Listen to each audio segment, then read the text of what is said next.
Ndugu zangu wana mradi wa Pi network, ni siku kadhaa nyingi tu ambazo tulikuwa hatujazungumza kwa pamoja, na si kwa ubaya, ni kwa sababu ya pilika za hapa na pale na majukumu ambayo maybe yamekuwa very expanded, lakini kwa nizungumzie kidogo dashboard ya sasa hivi ambayo ilianza jana usiku, niwe na mambo machache tu kwa uchache tu ya kuyazungumza. Kitu cha kwanza, ile dashboard haimaanishi tamko la Open Mainnet. Usije ukachanganya mambo, haitamki habari za Open Mainnet. Ielewe tu, elewa dashboard namna inachokizungumza. Kwa hiyo ndani ya hii dashboard tulionayo ambayo inaongelea masuala ya ecosystem. Sasa ecosystem sio GCV, na ecosystem vile vile sio OM, sio Open Mainnet na wala sio Open Network tuliokuwa tunaendelea nayo, lakini mambo machache ambayo yanalengwa kwenye hiyo tarehe 14 mwezi wa tano. Jambo la kwanza ni utangulizi wa huduma mpya. Kwa hiyo ni siku ambayo tutapokea tangazo ambalo linasema huduma mpya ambazo ziko ndani ya mradi wa Pi na huduma za ziada zilizoko ndani ya mradi wa Pi. Kwa hiyo tutatangaziwa, bwana, huko ndani kuna hiki unaweza kufanya, kuna hiki unaweza kufanya, kuna hiki unaweza kufanya. Kwa hiyo usikae tu very idle, very isolated, usikae tu hivyo hivyo, ujue kwamba kuna fursa mbalimbali ambazo zitajitokeza ndani ya blockchain ya Pi ambazo zinaweza kukunufaisha. Kwa hiyo tamko litatoka, huduma mpya tulizonazo mle ndani ni nini, zinafanana vipi, tunaweza kunufaika nazo vipi, na huenda ikawa ni siku ambayo yatatokea matamko ya masuala ya NFTs, masuala hayo na hayo. Lakini kitu cha pili ambacho nafikiri kitakuwa kinalengwa kwenye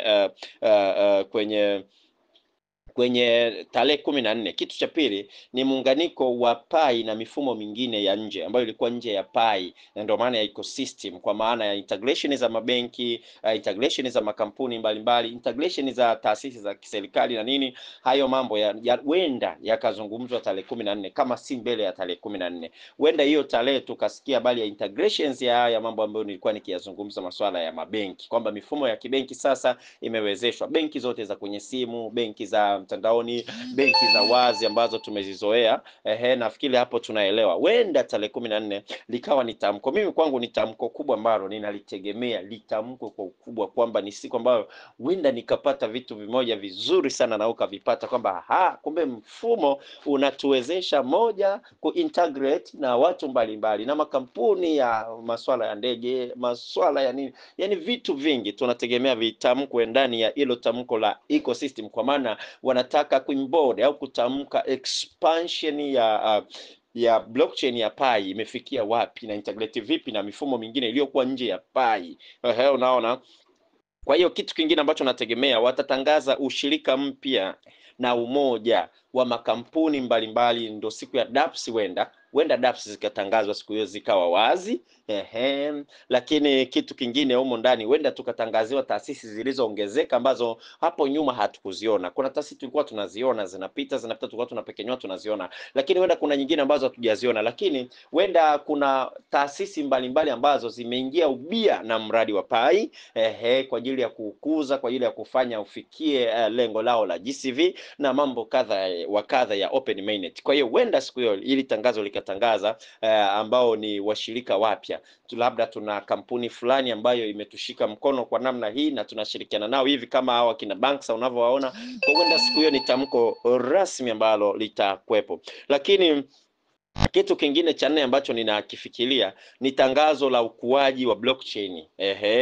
Kwa hiyo tumefikia wapi? Ni siku ambayo tutatutamkia blockchain yetu tumefikia wapi, kwa maana ya usalama wa watu, kwamba ninapotumia mfumo wa Pi sitakuwa scammed. Ninapotumia mfumo wa Pi sitajikuta mimi simu yangu imetumika vibaya, sitajikuta mimi nimeibiwa kirahisi, sitajikuta mimi nategemea tu maneno 24. Wenda watatutangazia kwenye ecosystem, bwana, tumeboresha, ukiachana na masuala ya maneno 24 tumeongeza labda kitu fulani kama option ya kumsaidia mtu, tumeongeza kitu fulani kama option, kitu fulani kama option, kitu fulani. Kwa huenda tukakutana na vitu vingi siku hiyo ambavyo vitakuwa vinatusaidia masuala ya FA to FA yale huenda yakatangazwa siku hiyo. Lakini kitu cha tano ambacho Huenda na chenyewe ni kikubwa, kwa sababu tarehe 15 kesho yake ya hiyo tarehe 14 KUKALIS ndio siku ambayo atakuwa na mazungumzo pala kama tunavyojua. Kwa hiyo kitu cha tano ambacho nafikiri ni tamko la Mainnet Ecology Expanded. Watatamka kwamba sasa bwana, kwa kulingana na system yetu ilipofikia, tunategemea hati kwa ratiba hii namna inavyoenda, majira kama haya, huenda tukafikia ultimatum ya mradi wetu kuingia sasa rasmi kwenye Open Mainnet. Kwa hiyo haya yote tunayategemea. Dashboard hii nahisi kuna watu wamechanganya, wanafikiri inahusiana na tamko la Open Mainnet. Ni ecosystem. Sasa ecosystem ni mfumo wa ndani wa blockchain ya Pi ukiuintegrate na mifumo mingine ambayo iko nje ya mfumo wa Pi. Ni watakie usiku mwema. Leo ni siku ya Ijumaa, siku ya tarehe 9 ya mwezi wa 5 2025. Imebakia siku moja ili tuelekee katika mafunzo tuliyokuwa tumeyatangaza humu ya jinsi gani mwanapai ambaye bado mpaka muda huu hajaelewa jinsi ya kufika kwenye application yake ya kuuza na kununua. Hivyo basi nawakumbusha tena kwa mara nyingine, hasa nyinyi mapayonea wageni ambao hamjawahi kushiriki bata trade yoyote wala mkutano wowote wa Pi. Fursa ndo hii tumeitoa, muje muangalie jinsi gani mnaweza mkauza na jinsi gani mnaweza mkanunua katika application zenu.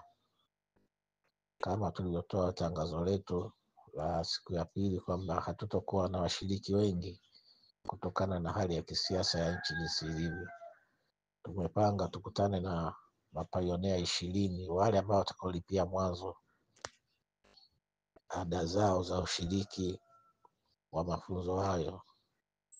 Na hii ada sio kwamba labda kuna mtu anachukua, bali ni kwa ajili ya ukumbi pamoja na viti na posho kidogo ya mwalimu. Hivyo ndugu zangu, muda ndio huu mpaka kesho asubuhi saa 2 asubuhi tutakuwa tumejua tumepata washiriki wangapi. Kama watakuwa wametimia, basi tutatoa tangazo kwamba washiriki 20 wametimia. Kama watakuwa bado hawajatimia, basi pia tutatoa taarifa kwamba bado wapo. Kama kuna mtu anahitaji kushiriki, basi alipie. Na ukitaka kulipia nifuate inbox, nitakupa maelekezo inshallah. Ndugu zangu, muda umekwisha.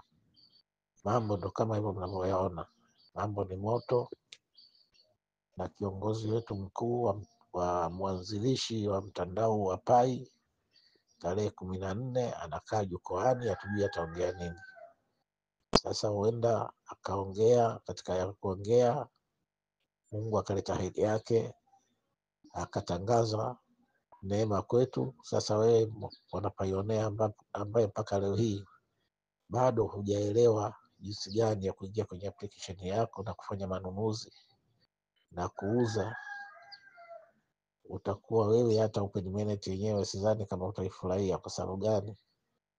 Hujui chochote katika manunuzi wala kuuza.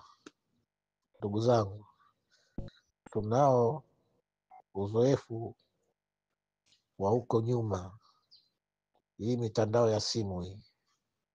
Kuna mtu anatumiwa hela na mwanawe huko, yuko Shinyanga, yuko Malawi, yuko Tanga, anamtumia hela mama yake.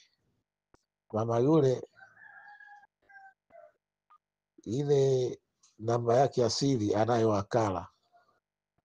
Kwa hiyo ni kiasi cha kwenda kwa wakala, anampa simu wakala, wakala yule ndo anafanya habari zote. Mama, unatoa shilingi ngapi? Unatoa kiasi fulani. Wakala yule ndo anaandika na anaingiza namba za simu za yule mama. Mama yeye kazi yake kupokea ule muamala na kuchukua simu yake kurudi nyumbani. Jamani, Pi haiko hivyo. Kitendo cha kutoa maneno yako ya siri kumpa wakala au kumpa mtu yoyote ule ni sawasawa na akaunti yako umeiuza. Baada ya siku moja, siku mbili au muda ule ule unaweza ukaingia kwenye application yako ukakuta hamna kitu. Hivyo kujihadhari na hayo, ndio maana tunajitahidi hivyo hivyo kubanana, kusaidiana, ili angalau uweze kujua jinsi gani ya kukopi maneno yako, jinsi gani ya kuyapaste pale katika pi browser, na jinsi gani utafika sehemu ya kuuza na kununua. Ndugu zangu, niwaombe sana, muda ndio huo kujifunza. Baada ya Open Minute hakutakuwa tena na swala la kumtafuta mtu akufundishe. Hiyo itakuwa ni hasara kwako. Kwa muda huu, ndugu zangu, niishie hapa. Niwahimize tu wale wote wanaotaka kushiriki mafunzo hayo, basi nifuate inbox, niwape utaratibu wa kuweza kulipia ada zenu, ili kesho tukijaliwa, kuanzia saa 3 asubuhi katika ukumbi wetu wa Shemshizi mpaka saa 7 tutaendesha mafunzo hayo. Hata kama labda utakuwa unahitaji kushiriki, ni vizuri kuuliza kwanza kabla hujalipia, maana unaweza ukalipia, labda watu wanaweza kuwa wameshatimia 20, baadaye ukaleta lawama. Lakini kabla hujalipia uulize kwanza, bwana, nafasi ipo? Kama ipo basi utalipia. Kama zitakuwa zimejaa, basi utajulishwa, utajiandaa kwa siku ya Jumapili. Inshallah tutaendesha tena mafunzo mengine siku ya Jumapili, na tutaangalia mwitikio wa watu. Kama uhitaji ni mkubwa, basi tutaangalia, tutapanga ratiba nyingine, hata katikati ya wiki tunaweza tukakutana inshallah.